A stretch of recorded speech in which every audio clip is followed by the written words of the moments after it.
కొన్ని బలహీనతలు ఉంటాయి. ఏదో క్రెడిట్ చోరీ అని మాట్లాడుతూ ఉంటారు. నేను దానికి కూడా వస్తా.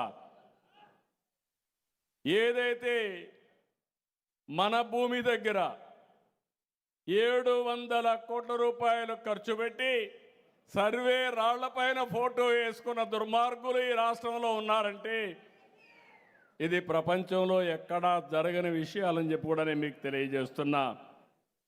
ఇదే కాకుండా నాడు ఉద్యోగులు ఎన్ని అవమానాలు, కడాన టీచర్ని బ్రాందీ షాపుల దగ్గర క్యూ లైన్ పెట్టడానికి వాళ్ళని వాడుకున్న పరిస్థితి. ఉద్యోగులు వచ్చి మా జీతాలు ఇవ్వండి అంటే, లేకపోతే మా బకాయిలు మాకు ఇమ్మంటే వాళ్ళ మీద తప్పుడు కేసులు పెట్టిన పరిస్థితి. ఈరోజు ఉద్యోగస్తులందరినీ గౌరవిస్తున్నాం. బకాయిలు కానీ డిఏలు కానీ ఇస్తున్నాం.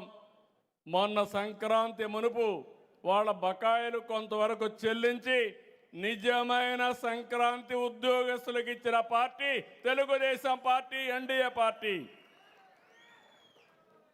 ఇదే కాకుండా పెట్టుబడులు తెస్తున్నాం. పెద్ద ఎత్తున ఉద్యోగాల కోసం ముందుకు పోతున్నాం. పెట్టుబడులు ఒకసారి మీరు చూస్తే ఇటీవల కాలంలో బ్యాంక్ ఆఫ్ బరోడా ఒక రిపోర్ట్ ఇస్తే దేశంలో వచ్చిన పెట్టుబడుల్లో 25% మన రాష్ట్రానికి వచ్చాయి. 29 రాష్ట్రాలు ఉంటే దగ్గర కేంద్ర పాలిత రాష్ట్రాలుంటే మనకు అంత పెట్టుబడి వచ్చిందంటే అది ఈ ప్రభుత్వం యొక్క చొరవ అని చెప్పి కూడా నేను మీకు తెలియజేస్తున్నా. ఇదే కాకుండా మొన్ననే 8,50,000 కోట్ల రూపాయల పెట్టుబడులు SIPBలో క్యాబినెట్ మీటింగ్లో క్లియర్ చేశాం. మళ్ళీ ఈరోజు విశాఖపట్నంలో పెట్టిన CI పార్ట్నర్షిప్లో 13,25,000 కోట్ల రూపాయలు పెట్టుబడులు వచ్చే పరిస్థితికి వచ్చాయి. ఇవన్నీ కానీ సక్రమంగా మనం చేయగలిగితే పెద్ద ఎత్తున ముందుకు పోతాం. నిన్నే మీరు చూశారు కాకినాడలో ఏదైతే గ్రీన్ అమోనియా ప్రపంచంలోనే మొట్టమొదటిసారిగా ఆంధ్రప్రదేశ్లో లార్జెస్ట్ గ్రీన్ అమోనియా ప్లాంట్ తయారు చేస్తున్నామంటే అది తెలుగు వారి యొక్క సత్తా, తెలుగుదేశం పార్టీ చూపించిన చొరవ, ఎన్డీఏ అచీవ్మెంట్ అని చెప్పి కూడా నేను మీకు తెలియజేస్తున్నా. ఇంకో పక్క ఇరిగేషన్, సాగునీరు. ఏదైతే ఎన్టీ రామారావు గారు వచ్చిన తర్వాతనే కృష్ణా జలాలు మిగులు జలాలను వాడుకునే హక్కు ఉందని చెప్పడమే కాకుండా చేసి చూపించిన వ్యక్తి. తెలుగు గంగ అండర్ గ్రౌండ్ పైపులేసి నేరుగా నీళ్లు చెన్నైకి తీసుకుపోవాలంటే ఎన్టీ రామారావు గారు ఒకే విషయం చెప్పారు. నేను చెన్నైలో పనిచేసా, చెన్నైకి నీళ్లు ఇవ్వాలి. చెన్నైకి నీళ్లు ఇచ్చే సమయంలో రాయలసీమకు కరువు, రాయలసీమని ఆదుకోవాల్సిన బాధ్యత నా పైనుందని చెప్పి నిరూపించిన వ్యక్తి ఎన్టీ రామారావు గారు. ఓపెన్ క్యానల్స్ పెట్టించాడు. ఆ కాలువల ద్వారా వచ్చేటప్పుడు దారి పొడుగున నీళ్ళు ఇచ్చుకుంటూ కడకు చివరికి చెన్నైకి కూడా తీసుకెళ్లారు.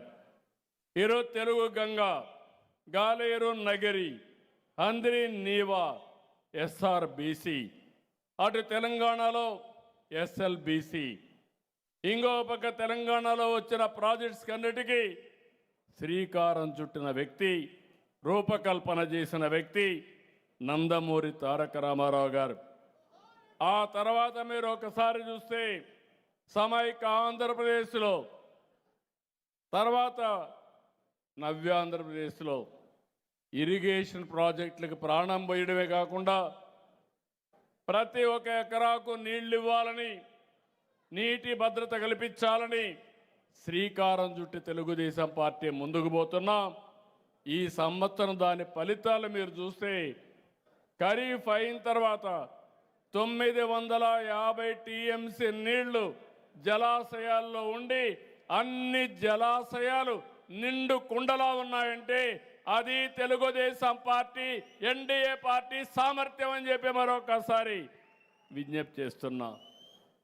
ఒక సీజన్లో హంద్రి నీవా పూర్తిగా వెడల్పు చేసి చివరి ప్రాంతాలకు నీళ్లు తీసుకుపోయి ఇచ్చాం.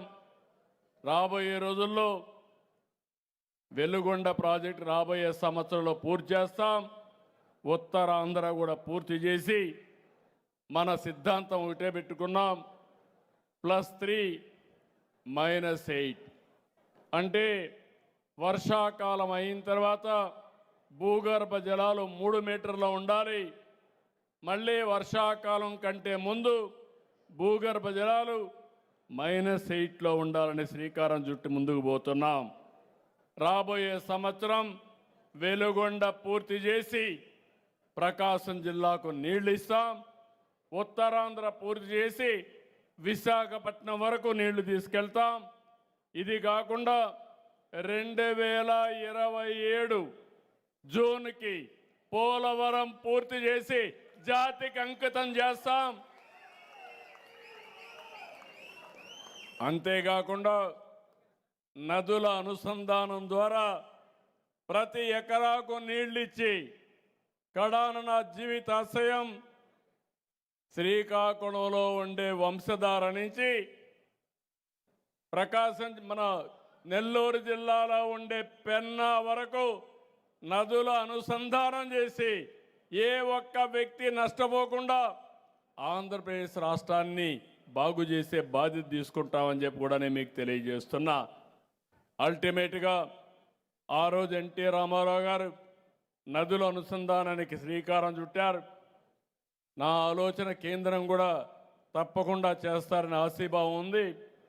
అందులో మీరు చూస్తే గంగా కావేరీ అనుసంధానం జరిగితే ఈ దేశానికి ఇంకా నీటి ఎద్దడి ఉండదు.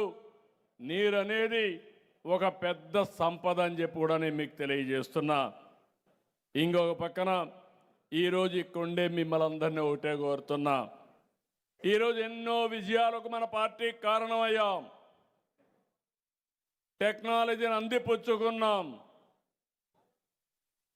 ఈరోజు ఇంకొక పక్కన మీరు చూస్తే ఎక్కడికక్కడ కరెంటు ఛార్జీలు పెరుగుతూ ఉంటే గడిచిన 5 సంవత్సరాల్లో దగ్గర 32,000 కోట్ల రూపాయలు కరెంటు ఛార్జీలు పెంచి డిపార్ట్మెంట్ని అస్తవ్యస్తం చేసి 1,20,000 కోట్ల రూపాయలు ఈ ఎలక్ట్రిసిటీ సంబంధించిన యూటిలిటీస్ అన్నీ కూడా అప్పుల పాలయ్యే పరిస్థితి వచ్చాయి.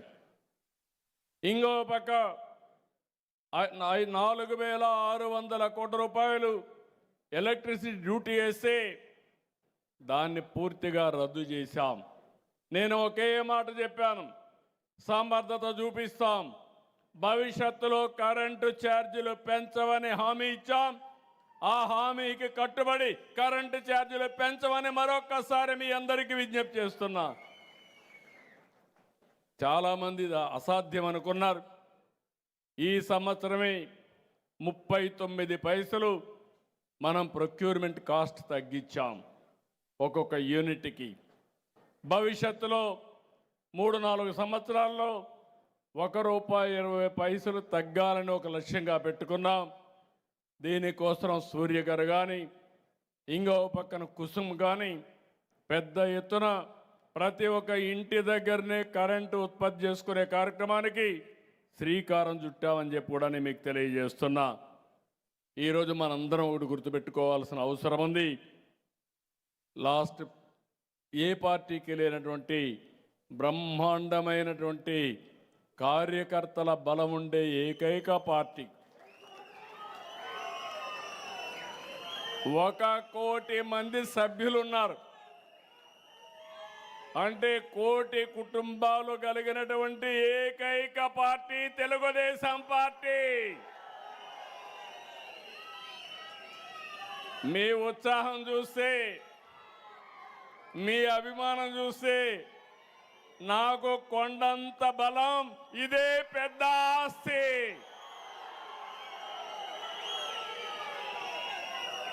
ఎంతో మంది కోట్ల రూపాయలు ఉంటాయి కానీ 1 కోటి కుటుంబాలు కలిగిన ఏకైక కుటుంబం ఉండడం నా అదృష్టంగా భావిస్తున్నా.